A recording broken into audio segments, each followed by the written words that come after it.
Ahora presentamos En paz me acostaré. Para que tu sueño sea grato, antes de acostarte, recibe una palabra de Dios que edificará tu vida. En paz me acostaré es un espacio para meditar a la luz de la palabra de Dios.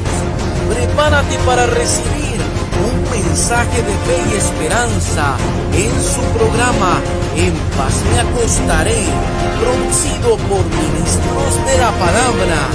Con ustedes, el pastor Marco Peña.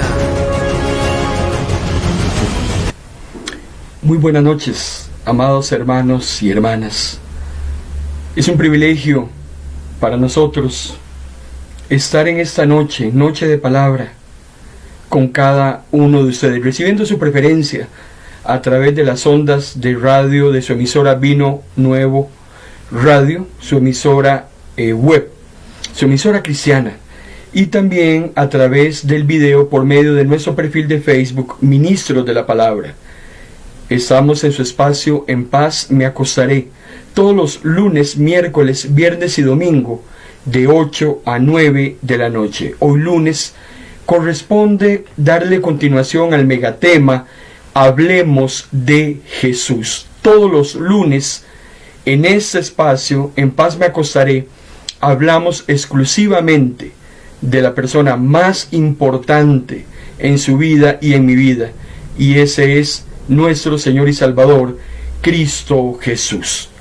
El tema que corresponde hoy, según los acontecimientos, 250 acontecimientos que estamos estudiando acerca del ministerio de Jesús en la tierra, corresponde hoy a hablar un poco acerca de el punto culminante de la oposición. Los maestros de la ley se ponen de acuerdo con otros sectores políticos del contexto histórico para asesinar a Jesús. De eso estaremos hablando durante este periodo de tiempo. Pero antes, vamos a orar. Gracias, Señor, te damos por el privilegio que nos das de poder reunirnos en este momento para estudiar tu palabra. Agradecemos a todos aquellos, Señor, que nos están dando su preferencia con sed de tu palabra, los que nos están escuchando, los que nos están viendo, que puedan en esta noche, Señor, recibir tu palabra, sentirse reconfortados con esa voz del cielo que viene para todos nosotros en esta noche. Pedimos al Espíritu Santo que nos guíe a toda verdad. En el nombre de Jesús. Amén. 250 acontecimientos en la vida de Jesús. Eso es lo que estamos desarrollando todos los lunes. Hoy corresponde el acontecimiento número 42, que tiene que ver con el punto culminante de la oposición. Jesús se está volviendo el hombre show del momento. Si hubiesen existido redes sociales, él sería el centro de las redes, las televisoras, apareciendo en la radio. Es increíble lo que Jesús está haciendo en la vida de las personas en el contexto histórico. Los 4 libros de la Biblia que nos relatan acerca de la historia de Cristo Jesús son Mateo, Marcos, Lucas y Juan. Para hacer el desarrollo de todo este megatema, hemos combinado estos 4 libros en una armonía. Hemos creado una relación cronológica de la vida de Jesús en 250 acontecimientos, y a su vez, esa armonía se subdivide en una serie de sucesos, en los cuales encontramos parábolas, milagros, profecías mesiánicas del Antiguo Testamento, contestadas o ya aparecidas y cumplidas en el Nuevo Testamento. Es un estudio bastante completo que hemos elaborado para su bendición, para su edificación. Estamos hoy a partir del acontecimiento 42. Los acontecimientos anteriores se encuentran grabados en video en nuestra galería de videos, la cual usted puede accesar al ingresar al perfil de Facebook Ministros de la Palabra. Ahí usted puede encontrarlo con el título del tema y escuchar y puede ver el video de cada uno de los mensajes que hemos estado llevándoles a ustedes. Acontecimiento 42. Jesús sana al paralítico de Betesda. Juan capítulo 5, versículo 1 y 2. Después Jesús regresó a Jerusalén para la celebración de uno de los días sagrados de los judíos. Esa celebración es la celebración de la Pascua. Se celebraba una vez al año. Ya hemos hablado a nivel de detalle acerca de esa celebración que rememoraba la última noche que los israelitas estuvieron cautivos en Egipto. Ese día, esa última noche se conmemoró a partir de todos los años siguientes, y en el contexto histórico eso se estaba celebrando. Esta será la primera Pascua de Jesús durante su ministerio terrenal.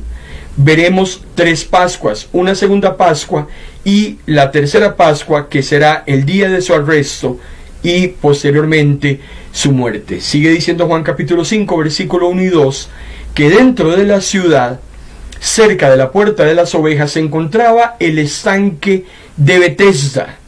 Betesda es una palabra hebrea que quiere decir casa de misericordia, y tenía 5 pórticos cubiertos. Nos adentramos inmediatamente en ese acontecimiento al milagro número 8. El milagro número 8 de los milagros que vamos a tener que repasar y que fueron registrados en los evangelios. Recuerde usted que Jesús hizo incontables señales. Juan en el capítulo 20 nos dice que eran muchísimas las señales de Jesús, que no se podían registrar en todos los libros del mundo, todo lo que el Señor había hecho durante el tiempo que Él estuvo en su ministerio terrenal. Usted y yo sabemos que todavía hoy el Señor sigue haciendo cosas grandes y maravillosas en la vida de cada uno de sus hijos e hijas. Ese milagro número 8 lo encontramos en Juan capítulo 5, versículo del 5 al 8. Y tiene que ver con un hombre que va a caminar después de 38 años de enfermedad. Había entre ellos un hombre que estaba enfermo desde hacía 38 años. Cuando Jesús lo vio allí acostado y se enteró del mucho tiempo que llevaba así, le preguntó: ¿quieres recobrar la salud? El enfermo le contestó: Señor, no tengo a nadie que me meta en el estanque cuando se remueve el agua. Cada vez que quiero meterme, otro lo hace primero. Jesús le dijo: levántate, alza tu camilla y anda. Hemos visto algunos milagros de Jesús, y en las conversaciones preliminares con los enfermos, antes de la realización del milagro, no hay un patrón específico y definido en cuanto a cómo es que se da la interacción entre Jesús y la persona que necesita la sanidad. Hemos visto casos anteriores donde Jesús sana a 32 kilómetros de distancia, donde un leproso se le acerca y le dice: Señor, yo sé que usted puede sanarme, pero ¿usted quiere sanarme? Y Jesús le dice: claro que sí, sé sano. En esta ocasión es interesante que es Jesús el que toma la iniciativa, se acerca a este hombre y es Jesús el que le hace una pregunta: ¿usted quiere recobrar la salud? Y el hombre le dice: Señor, no tengo a nadie que me meta en el estanque. Había una creencia de que un ángel bajaba del cielo, removía el agua del estanque, y cuando esto sucedía, el enfermo que estuviera más cerca se zambullía y sanaba. La Biblia no hace mayor explicación o detalle respecto a este suceso, y eso no es lo importante. Lo interesante es que cuando Jesús le pregunta al hombre que si quiere ser sano, el hombre lo que dice es que no hay nadie que lo pueda meter al estanque cuando el agua se remueve. El hombre estaba esperando una solución muy lejos de Jesús. Tal vez como usted y yo, que en alguna oportunidad hemos ido a buscar la solución de nuestros problemas a otros lugares y no a Jesús mismo. Jesús te está diciendo: ¿quieres que yo resuelva tu problema? Porque, hermano y hermana, el único que puede resolver nuestros problemas es Jesús. No es un psiquiatra, no es un medicamento, no es un chamán que le haga una limpia a usted con una serie de conjuros diabólicos. No vamos a encontrar la solución en la Junta de Protección Social o en la mejor amiga. La solución a todos nuestros problemas la encontramos en la persona del Señor Jesús. Y Jesús te está diciendo en esta noche: yo no sé qué has intentado de aquí para atrás en cuanto a tu problema, tu enfermedad, tu situación personal. No sé cómo es que has querido resolverlo, porque la naturaleza humana siempre nos lleva a eso, a buscar nosotros mismos las soluciones a nuestros problemas. Y usted sabe de lo que le estoy hablando. Tarde o temprano, al ir nosotros personalmente a arreglar la situación, la terminamos descomponiendo. Por eso es que es muy importante que ante una eventualidad como estas, usted y yo vengamos a los pies del Señor Jesús y descarguemos toda nuestra ansiedad, toda nuestra situación, para que sea el Señor el que tome el control de esa situación en particular. El hombre creía y estaba errado. Creía que su solución a su problema físico de 38 años estaba en un estanque. Él creía que si Jesús lo metía en el agua, cuando el agua se removiera, él iba a ser sano. El hombre no entendía que su sanidad estaba exactamente a la par de él, que el único que podía resolver esa situación estaba a la par de él, se lo estaba ofreciendo. Es una lástima cómo hoy en día muchos hombres y mujeres desperdician la oportunidad de que sea Jesús el que venga a arreglar y a solucionar los problemas que uno mismo se ha buscado, y que el Señor siempre tiene soluciones para todas esas situaciones, porque dice la palabra del Señor que para Dios no hay nada imposible. Pero si el hombre y la mujer siguen de necios, tratando de resolver las cosas a su propia manera y no a la manera de Dios, seguirán de fracaso en fracaso. Jesús lo ve, le dice: levántese, alce su camilla y póngase a caminar. Y hermano y hermana, después de 38 años, este hombre es sanado por la mano poderosa de nuestro Señor Jesús. No hacía falta un estanque, no hacía falta un médico, no hacía falta un medicamento. El Señor Jesús en ese momento le sana. Sin embargo, hay algo que a mí me llama poderosamente la atención en el relato de esa sanidad, y es una recomendación que Jesús le hace a este hombre enfermo que ya está sano, y la encontramos en el Evangelio de Juan, en el capítulo 5, versículo 14. Dice la palabra del Señor: después de esto, Jesús lo encontró en el templo.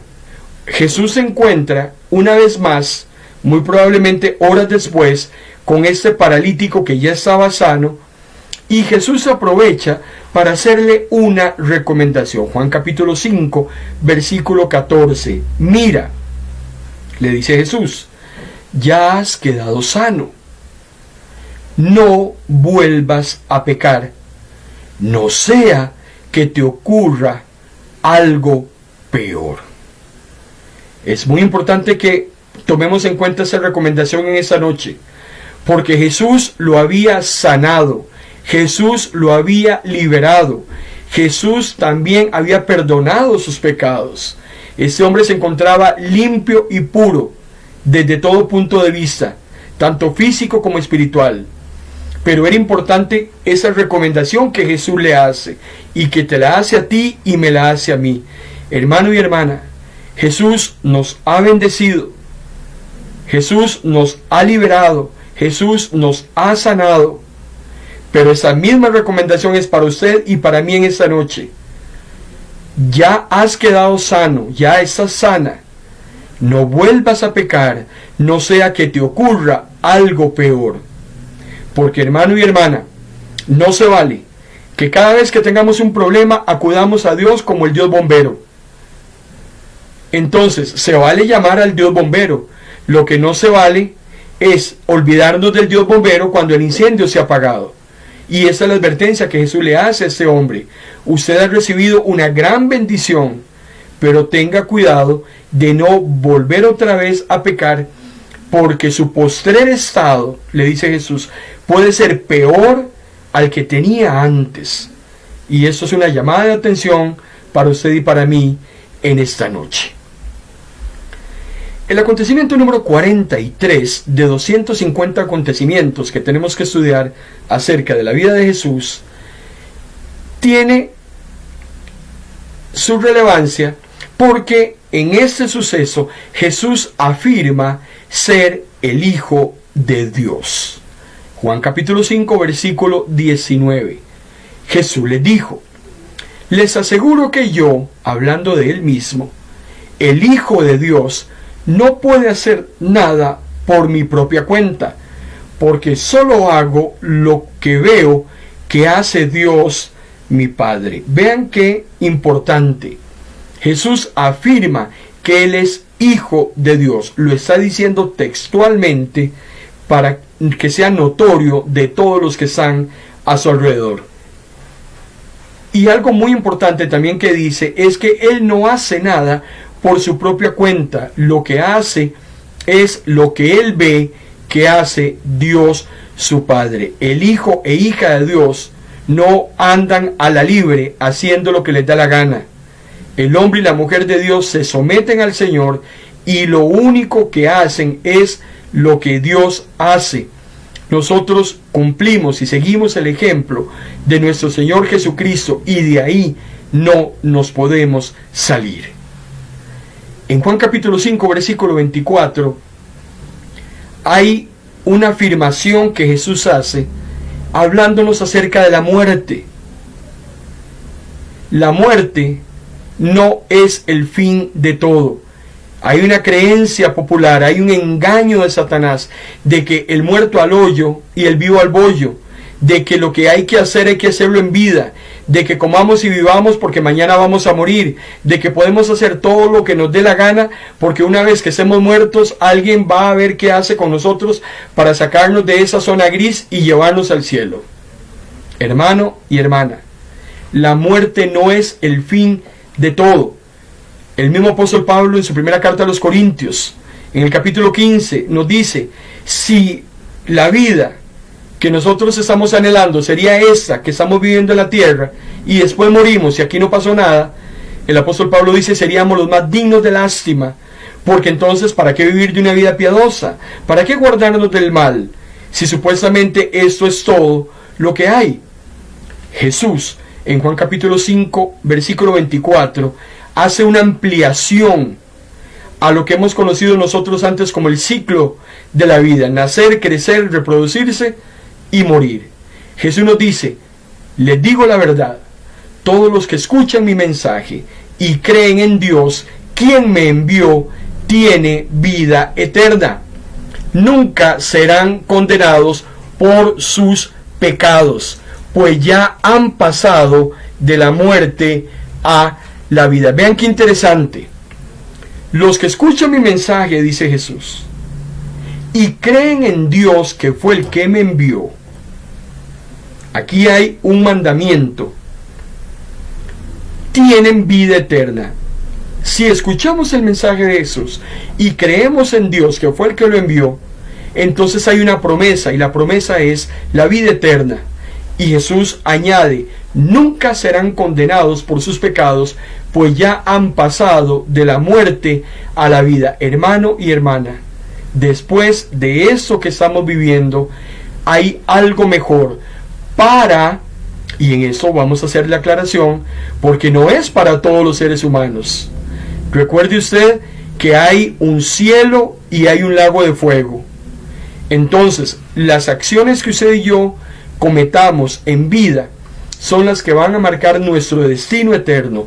Los hijos e hijas de Dios creemos, confesamos y profesamos que después de esa muerte hay algo mejor. Cosas que ojo no vio, cosas que oído no escuchó, están preparadas para todos aquellos que aman a Dios una vez que hayamos dejado este mundo. Nos adentramos a la profecía número 8 de una serie de profecías mesiánicas que se cumplen en el aparecen en el Antiguo Testamento y se cumplen en el Nuevo Testamento, y era aquella que decía que todo poder y autoridad le es dada al Mesías porque es el Hijo del Hombre. Cuando vamos al libro de Daniel, en el capítulo 7, versículos 13 y 14, dice la palabra del Señor: mientras yo miraba todo esto, un hombre apareció entre las nubes y se acercó al anciano. Y ese hombre recibió honra y poder para reinar sobre todo el mundo. Pude ver que le obedecían todos los pueblos y naciones. Su poder será siempre el mismo y nunca tendrá fin, y su reino jamás será destruido. Daniel está profetizando el reino del Señor Jesús. Por eso es que esta profecía número 8 que aparece en el Antiguo Testamento la vemos cumplida en el Nuevo Testamento cuando vamos al Evangelio de Juan, capítulo 5, versículos 26 y 27. Dice la palabra del Señor: el Padre tiene vida en sí mismo y le ha entregado a su Hijo ese mismo poder para dar vida, y le ha dado autoridad para juzgar a todos, porque es el Hijo del Hombre. Vean qué interesante. Lo que había sido profetizado por Daniel en cuanto a todo el poder y autoridad otorgado por Dios a su Hijo es cumplido en Juan capítulo 5, versículo 26, en palabras textuales del Señor Jesús. Acontecimiento número 44. Jesús defiende lo que Él dice ser. Juan capítulo 5, versículo 37 al 38, en el orden cronológico de sucesos que estamos desarrollando, dice Jesús: y también el Padre que me ha enviado, está hablando Jesús, da testimonio a mi favor, a pesar de que ustedes nunca han oído su voz, ni lo han visto, ni dejan que su palabra permanezca en ustedes, porque no creen en aquel que el Padre envió. Es muy triste, hermano y hermana, porque Jesús le está hablando a las personas que son incrédulas, a esos hijos incrédulos, a esos compañeros de trabajo que no quieren nada con Dios, a esa vecina a la cual usted constantemente le ha estado hablando y persiste en esa negativa de aceptar al Señor Jesús como su único y suficiente Señor y Salvador. Por eso es que Jesús dice: ustedes no lo oyen, ustedes no lo ven, y mucho menos dejan que la palabra del Señor permanezca en ustedes, porque ustedes no quieren creer. Y el problema, hermano y hermana, es que cuando uno no quiere creer, nadie, absolutamente nadie, puede hacerlo cambiar de parecer. Jesús no va a obligar a nadie a que crea en Él. De tal manera amó Dios al mundo, que ha dado su Hijo unigénito, para que todo aquel que crea en Él, es un tema de libre albedrío, yo decido creer. Pero si yo ya determinadamente no quiero creer en Dios, no quiero creer en su sacrificio expiatorio, no quiero nada con Él, quiero seguir la vida que estoy llevando porque es la que me tiene feliz, contento según yo, la que me permite hacer lo que le da la gana, es la puerta ancha, es el camino espacioso, es el que anda la mayoría de mis amigos. Si la persona persiste en esa conducta, hermano y hermana, Dios no va a hacer nada al respecto. Cada uno tendrá que dar cuentas a Dios. Y aquí nos abre una profecía muy interesante, la profecía número 9, y es una profecía que Moisés había dado en Deuteronomio, capítulo 18, versículo 15, y tiene que ver con que la venida del Mesías, según Moisés, es parte del plan original de Dios para toda la humanidad. Lo hemos estado viendo en el Antiguo Testamento. Jesús no aparece a partir de los evangelios en el Nuevo Testamento. Hermano y hermana, creemos en la preexistencia de Cristo. Cristo es antes de todas las cosas. Y Moisés profetiza que Jesús va a venir y que esa venida de Jesús es parte del plan que Dios ha elaborado para salvar al mundo. Deuteronomio dice: Moisés dijo: el Señor su Dios les levantará un profeta como yo de entre sus hermanos israelitas. A él tendrán que escucharlo. Desde Deuteronomio capítulo 18, versículo 15, Moisés habla acerca de Jesús y de la primera venida de Jesús como profeta. Cuando vas a Juan capítulo 5, versículo 46, encuentras el cumplimiento de esta profecía dada por Moisés, porque Jesús dice: si ustedes le creyeran a Moisés, también creerían en mí, pues él escribió acerca de mí. Entonces, los hombres y mujeres de aquella época creían en Moisés. Claro que sí. Es más que patente lo que Moisés había hecho en las manos de Dios para sacar al pueblo de Israel de Egipto. Entonces Jesús dice: qué raro, ustedes creen en Moisés, pero no creen en mí. Porque si ustedes creyeran en Moisés, entonces deberían creer en mí, porque Moisés escribió de mí. Aquí lo que encontramos, hermano y hermana, es a hombres y a mujeres creyendo simplemente lo que les sirve y lo que les parece. Toman la Biblia y esto si lo aceptan, esto no lo aceptan. De la Biblia esto me gusta, esto no me gusta. De la Biblia eso es anticuado porque ya el mundo cambió, porque ya estamos en la era de la tecnología y ya la Biblia perdió su razón de ser. Hermano y hermana, le tengo una mala noticia. La Biblia es la misma ayer, hoy y siempre. Tiene la misma vigencia. Tanto el Antiguo como el Nuevo Testamento es importantísima y es vital. Y si usted no quiere aceptarla, es su problema. Pero si usted la acepta, tiene que aceptarla toda, no solamente lo que le sirve. El que tiene oídos en esta noche para oír, que oiga. El acontecimiento número 45 de 250 acontecimientos que estamos estudiando acerca de todo el ministerio de Jesús en la tierra, tiene que ver con un acontecimiento que se dio en un día de reposo, y es cuando los discípulos de Jesús recogieron trigo.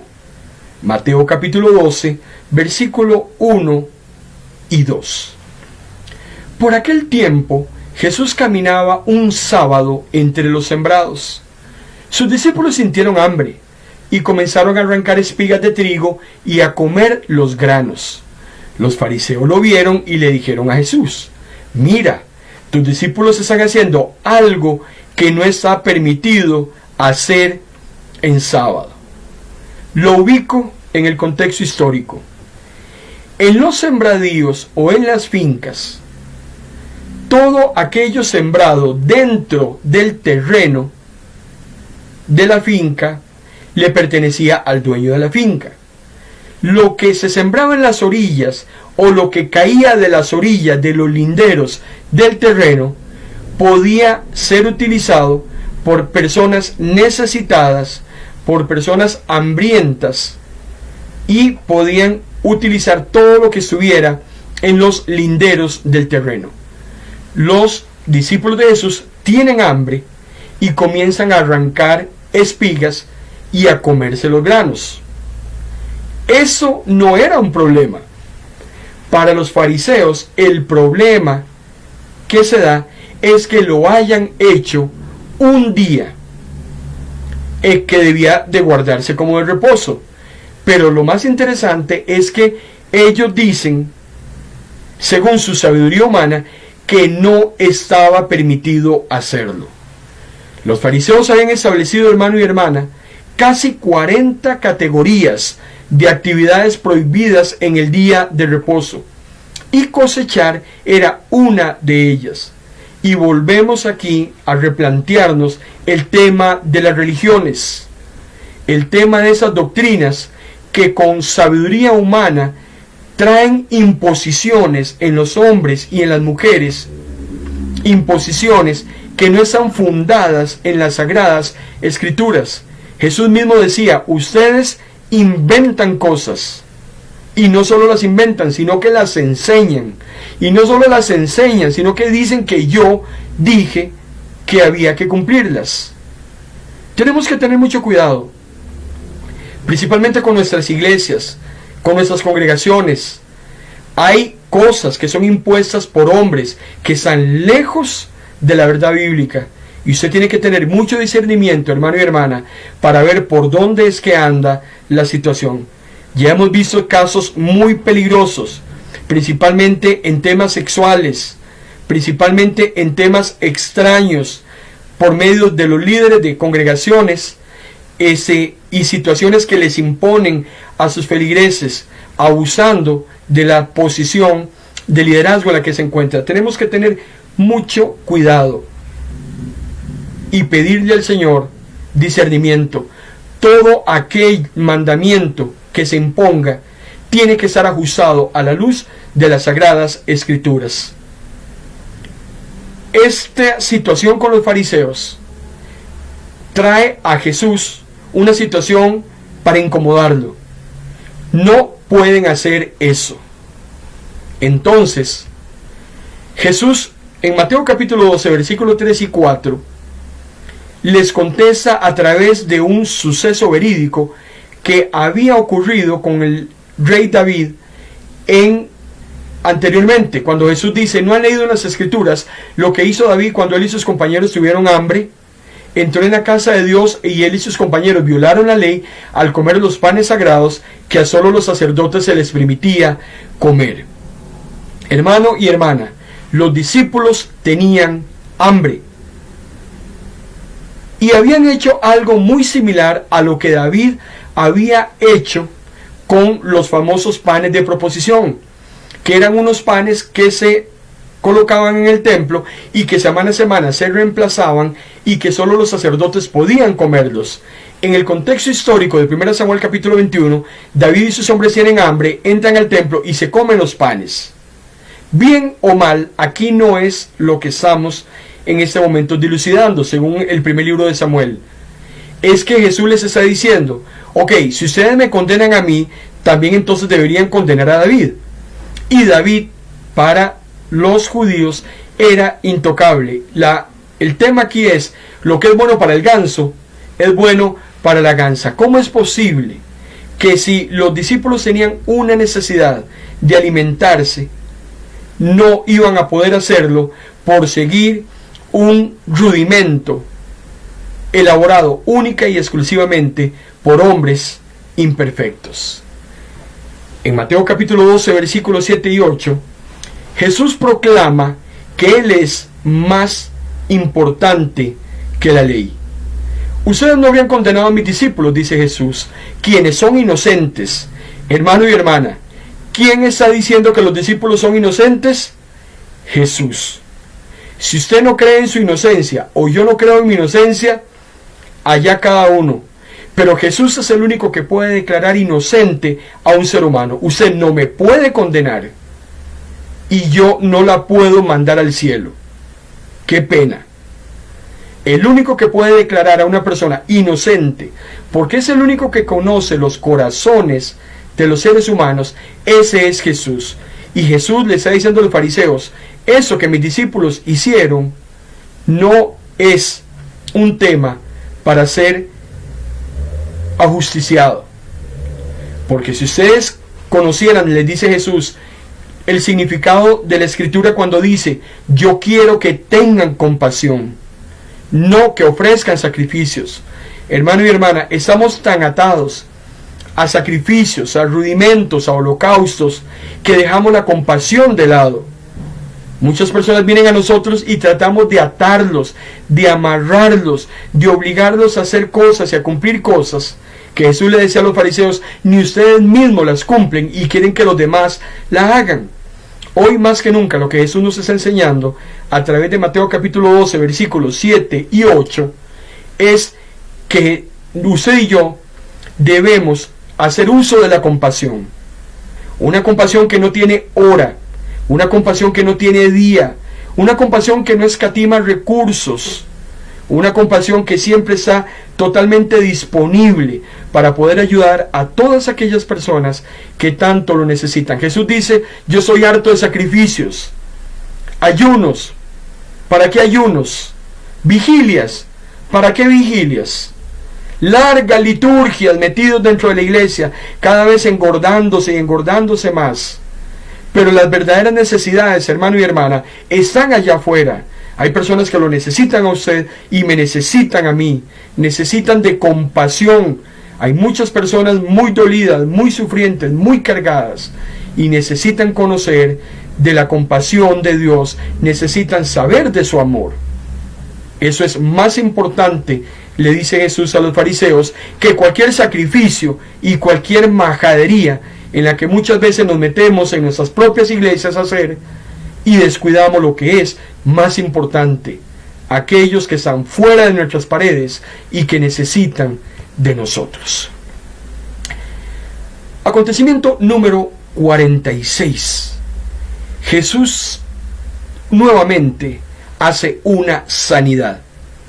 Y esa sanidad tiene que ver con un hombre que tenía una mano seca. De esta sanidad hablaremos en nuestro próximo segmento después de esta breve pausa. Quédese con nosotros.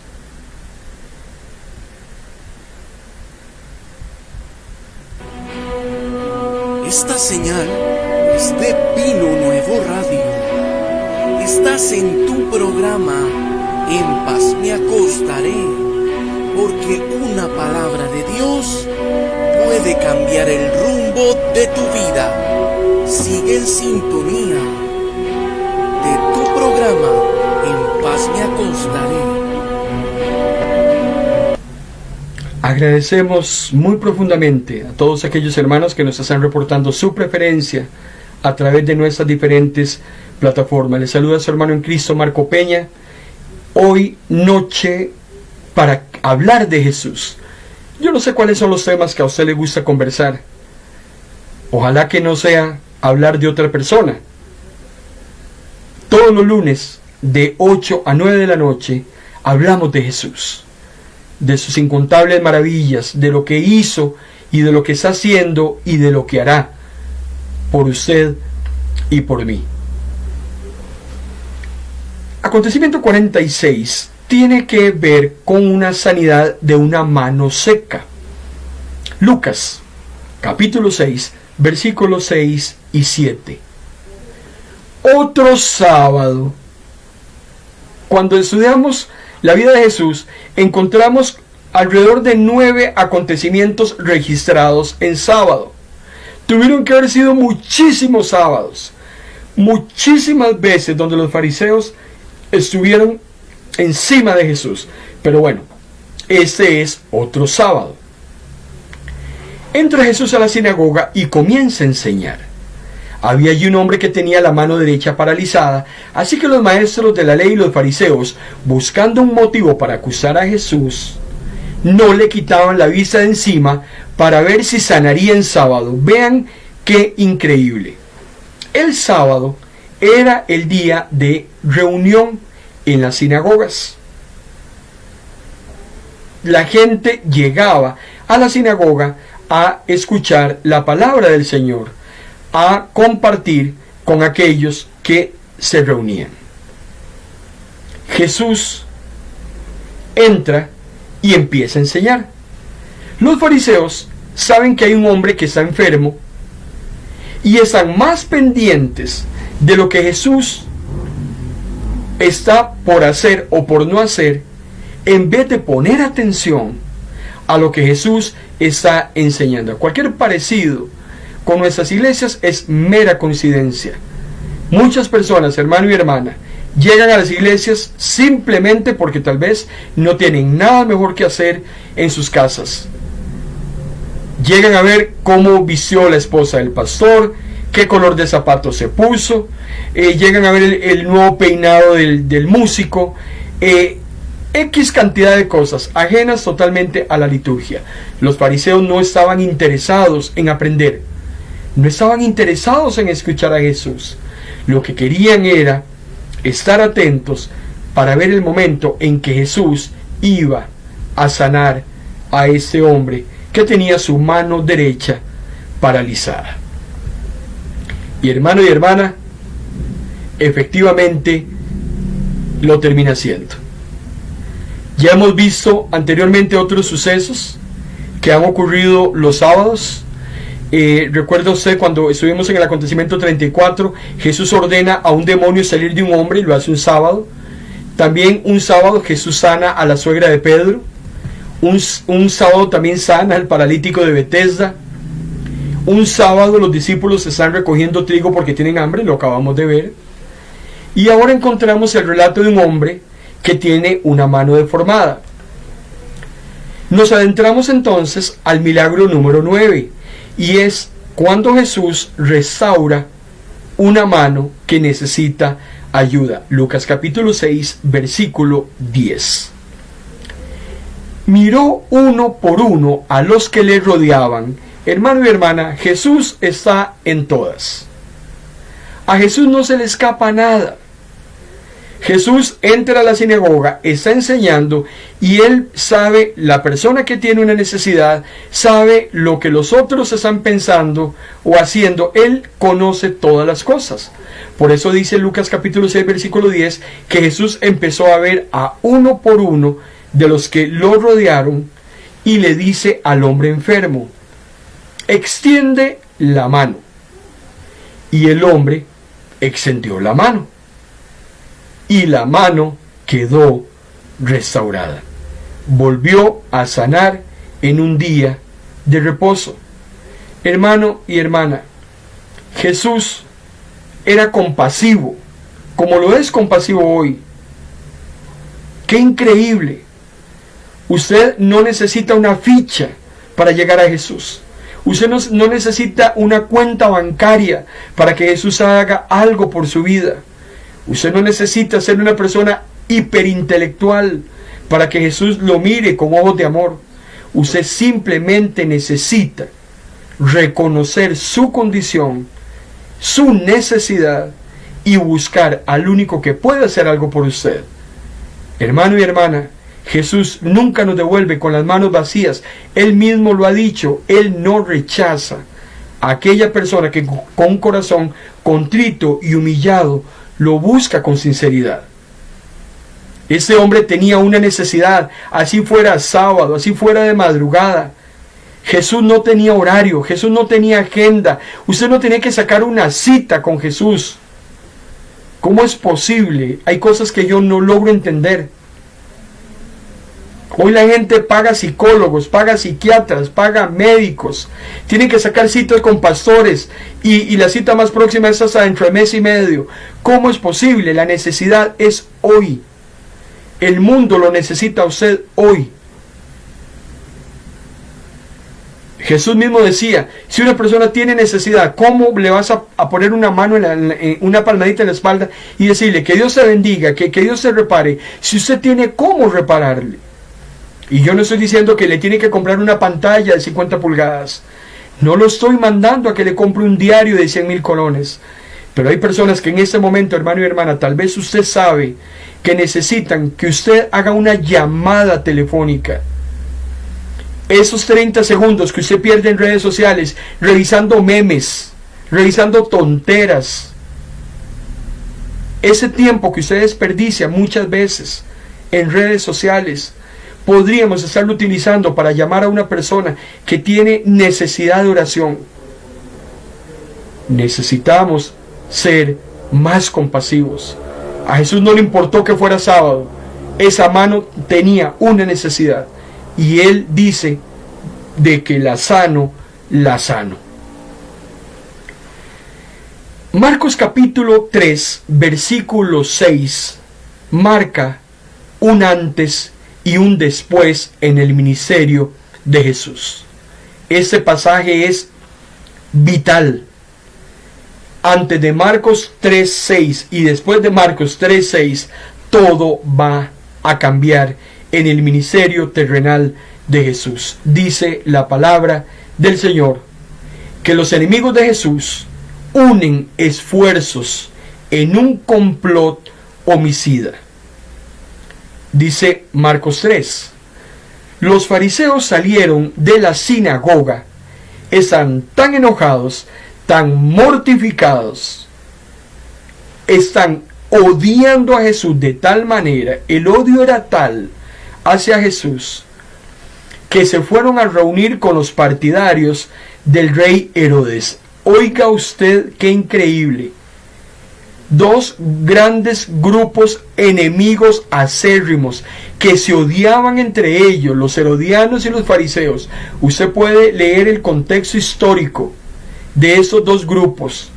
Los herodianos, porque precisamente eran partidarios del rey Herodes, que era un rey títere puesto a cargo de los intereses romanos, que ni siquiera era judío de cepa, odiado por todos los judíos, pero tenían, tanto los fariseos como los herodianos, un enemigo en común.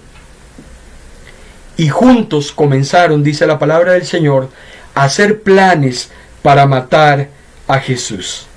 Y aquí es donde se cumple aquel refrán de mi abuela que decía: el enemigo de mi enemigo es mi amigo. ¡Qué barbaridad! Yo odio a los fariseos, decían los herodianos. Yo odio a los herodianos, decían los fariseos. Pero si hay alguien a quienes los dos grupos odiamos, ese es Jesús. Está haciendo estragos en todas las clases sociales, en todas las maneras de pensar, políticas, religiosas. Hermano y hermana, Jesús pone de cabeza al mundo. Totalmente al revés. Está causando un impacto en las personas, que esos grandes grupos políticos y religiosos están perdiendo enorme terreno por lo que Jesús está haciendo e impactando en las vidas de aquellas personas que tienen muchas necesidades. A partir de ese momento, hermano y hermana, hay un antes y un después, porque Jesús será el centro de atención. Empezarán una serie de reuniones porque a Jesús lo van a asesinar. Ya está declarado que lo que hay que hacer con Jesús es eliminarlo. No hay otra posibilidad. Acontecimiento 47 de 250 acontecimientos en la vida y ministerio de Jesús. Marcos capítulo 3, versículos 7 al 8. Jesús fue al lago con sus discípulos y una gran multitud lo siguió. La gente llegaba de toda Galilea, de Judea, de Jerusalén, de Idumea, del oriente del río Jordán y de los lugares tan al norte como Tiro y Sidón. Hermano y hermana, no solo los judíos venían a buscar a Jesús, venían gentiles o no judíos de muchas partes, de Idumea, descendientes de Esaú, de Tiro, de Sidón, lugares que no tenían relación con la sangre judía, pero hermano y hermana, que habían conocido y oído acerca de Jesús y venían a buscarlo con muchísimas necesidades. Y algo que a mí me llama poderosamente la atención es que Jesús no rechazó absolutamente a nadie. ¿Cómo me duele cuando hay personas las cuales se arrojan decir quién se salva y quién no se salva, quién es bueno y quién no es bueno, quién está haciendo lo correcto y quién está haciendo lo malo? Cuando estamos señalando a los demás, deberíamos aprender más de Jesús, que recibía a todos aquellos que tuvieran necesidad. La profecía número 10 se nos abre a continuación y tiene que ver con que el Mesías sería un manso juez. Isaías capítulo 42 versículo del 1 al 4 dice: Dios dijo, miren a mi elegido, dice Isaías, hablando Dios Todopoderoso.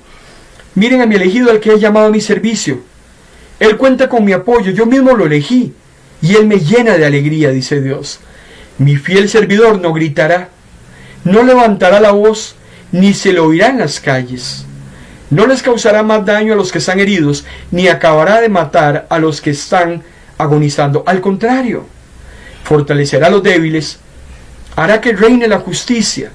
No tendrá un momento de descanso hasta que haya establecido la justicia en esta tierra. Esa es una profecía en Isaías de que Jesús sería un manso juez. Cuando vamos a Mateo capítulo 12, versículo 15 al 19, encontramos el cumplimiento de esta profecía. ¡Qué hermoso! Cómo el Antiguo Testamento tiene una gran relevancia y cómo se une al Nuevo Testamento. En el Nuevo Testamento hay más de 400 referencias del Antiguo Testamento. Por eso es que tan importante es el Antiguo Testamento como el Nuevo Testamento. Los dos porciones que juntos suman el canon bíblico son importantes. Y estamos viendo en el Nuevo Testamento cómo se cumplen las profecías que hablaban de Jesús en el Antiguo Testamento. Mateo 12, 15 al 19 tiene el cumplimiento de la profecía cuando dice: entonces salió de esa región y mucha gente lo siguió. Sanó a todos los enfermos de esa multitud. No dice que sanó a la mitad. No dice que sanó a aquellos que pudo de 9 de la mañana a 3 de la tarde. No dice que solo sanó a los hombres y a las mujeres, no. Todos fueron sanos. Pero les advirtió que no revelaran quién era Él, porque Jesús no quería publicidad innecesaria. Con eso se cumplió la profecía de Isaías que decía: miren a mi siervo al que he elegido, Él es mi amado, Él es quien me complace, no gritará, no levantará su voz. Hermano y hermana, Jesús no necesitaba palmaditas en la espalda. Jesús lo que necesita son corazones contritos y humillados y agradecidos con lo que Él ha hecho en nosotros, y que nosotros nos devolvamos hacia Él en gratitud y en servicio el resto que nos quede de vida. Eso es lo que Él desea de parte suya y de parte mía. Seamos agradecidos con Dios. Declaremos sus maravillas, pero también vivamos una vida piadosa, una vida santa, una vida de servicio que le agrade a Él mientras estemos aquí en la tierra. Es increíble cómo a través de estos 40 y resto de acontecimientos hemos visto a la persona de Jesús en muchas facetas. Jesús hecho hombre, Jesús el Maestro perfecto, Jesús el modelo y el sacrificio perfecto, Jesús el Salvador del mundo. Hemos analizado en acontecimientos anteriores que Jesús es el Hijo de Dios, el Cordero de Dios, el Mesías, el ungido, la escalera entre el cielo y la tierra, el único que nos puede acercar a Dios. Hemos venido analizando que es el único que puede calmar la sed del hombre, la luz que brilla en la oscuridad, el enviado que trae buenas noticias a los pobres. Jesús es el que anuncia libertad para los prisioneros, el que devuelve la vista a los ciegos. Jesús es el que rescata a los que son maltratados, hermano y hermana. Jesús es el pescador de personas, la autoridad suprema, nuestro sanador. Jesús es quien perdona nuestros pecados, quien nos da un nuevo propósito para nuestras habilidades, como lo hizo con Mateo. Jesús es el único que puede darnos la vida eterna. Jesús es la fuente de la vida, el que tiene la autoridad para juzgar el pecado, para decir quién es inocente y quién es culpable, solo Él. Jesús es el Señor del día de reposo y está más interesado en nuestra compasión que en los sacrificios que inventan muchos con sabiduría humana. Jesús es, según el acontecimiento 47, el siervo elegido y amado. Padre, en el nombre de Jesús, gracias te damos, Señor, por tu palabra en esta noche. Gracias por la bendición de poder haber estado compartiendo con cada uno de nuestros escuchas, Señor, tu palabra. Gracias porque hemos aprendido más acerca de Jesús, de su persona, de su amor, de su compasión, de todo lo bueno que Él ha hecho por cada uno de nosotros. Gracias por esa oportunidad, Señor, que nos das. Nos reconfortamos en tu palabra, nos animamos en tu palabra y agradecemos este espacio de tiempo que nos has dado, Señor, para venir a las buenas nuevas de salvación, escudriñar las sagradas escrituras. Bendigo a cada uno de los hermanos que nos están escuchando y nos están viendo, que hasta ellos llegue tu bendición. En el nombre de Jesús. Amén. De hoy en 8 días, hermano y hermana, si Dios lo permite, seguiremos con el acontecimiento número 48. Jesús sabe que está sentenciado a morir y ahora su ministerio va a cambiar de multitudes a unos pocos. De hoy en 8 días encontraremos a Jesús eligiendo un círculo íntimo de hombres que van a trabajar con él mano a mano, que ahora son sus discípulos y posterior a su ascensión serán los 12 apóstoles. De hoy en 8 días, acontecimiento 48, Jesús elige a sus 12 apóstoles. Pero el próximo miércoles, si Dios lo permite, este miércoles que viene, a las 8 de la noche, hay un tema muy interesante que quiero tocar con cada uno de ustedes y lo hemos preparado para su edificación. Y tiene que ver con las prácticas ocultas. Hermano y hermana, sé de cristianos que juegan lotería. Sé de cristianos que creen en las cartas, en esas bolitas de cristal. Mucho cuidado. Si estamos adentrándonos a temas de adivinación, a temas de pitonizas, a temas de andar averiguando el futuro, hay prácticas ocultas muy peligrosas, prácticas de astrología que muchos están practicando hoy en día, y tenemos que tener muchísimo cuidado con este tipo de situaciones. Y desde ya le voy a anticipar, este tipo de cosas son abominables ante los ojos de Dios. Chamanes, limpias, juegos peligrosos, metiéndonos en lo oculto, en lo satánico. De eso hablaremos el próximo miércoles a las 8 de la noche, si Dios lo permite. Quédese con nosotros en esta su emisora cristiana, Vino Nuevo Radio, su emisora en internet. Yo le bendigo a usted en esta noche, en el nombre del Padre, en el nombre del Hijo y en el nombre del Espíritu Santo. Buenas noches.